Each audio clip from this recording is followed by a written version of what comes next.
క్రీస్తు శకం 1918లో దక్షిణాఫ్రికాలో జూలై 18న నెల్సన్ మండేలా జన్మించారు.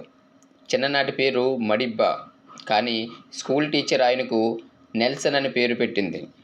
చిన్నప్పటి నుండి ఆయనకు ధైర్యం, నిజాయితీ, న్యాయం కోసం నిలబడే స్వభావం ఉంది. అందుకే ఆయన లా చదివి న్యాయవాది అయ్యారు. ఆ కాలంలోనే వర్ణ వివక్ష చాలా కఠినంగా ఉంది. నల్ల జాతివారు, తెల్ల జాతివారు సమాన హక్కులు పొందేవారు కాదు. విద్యలో, ఉద్యోగాలలో, వ్యాపారాలలో ఎక్కువ తక్కువగా చూసేవారు.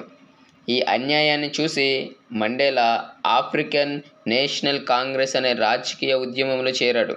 చేరిన తరువాత ప్రారంభంలో శాంతి మార్గంలోనే పోరాటం చేశాడు. కానీ ప్రభుత్వం హింస పెంచడంతో ఆయన ఆయుధ పోరాటానికి కూడా మద్దతు ఇచ్చారు. అందుకు ఆయనను అరెస్టు చేసి జీవిత ఖైదు విధించారు.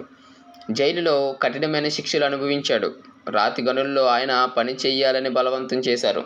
అయినా సరే మండేలా సాత్వికంతో జీవించాడు. అందుకు గాను జైల్లో ఉండగానే ప్రపంచవ్యాప్తంగా ఆయనకు ఆశా చిహ్నం అనే పేరు వచ్చింది.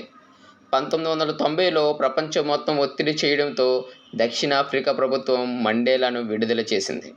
27 సంవత్సరములు జైల్లో గడిపి బయటికి వచ్చిన తరువాత ఆయన ప్రతీకారం తీర్చుకోవాలని అనుకోలేదు.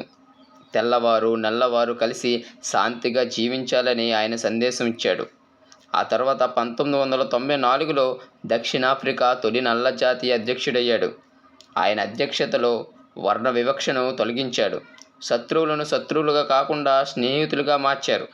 అందరినీ క్షమించాలని నేర్పించాడు. HIV, AIDS, విద్య, పేదరిక నిర్మూలన కోసం పనిచేశాడు. ప్రపంచవ్యాప్తంగా శాంతికి ప్రతీకగా నిలిచాడు. అనేక పురస్కారాలు పొందాడు. ముఖ్యంగా 1993లో నోబెల్ శాంతి బహుమతిని పొందుకున్నాడు. తర్వాత 1999లో ఆయన అధ్యక్ష పదవి వదిలి ప్రజాసేవకుడిగా మిగిలిపోయాడు.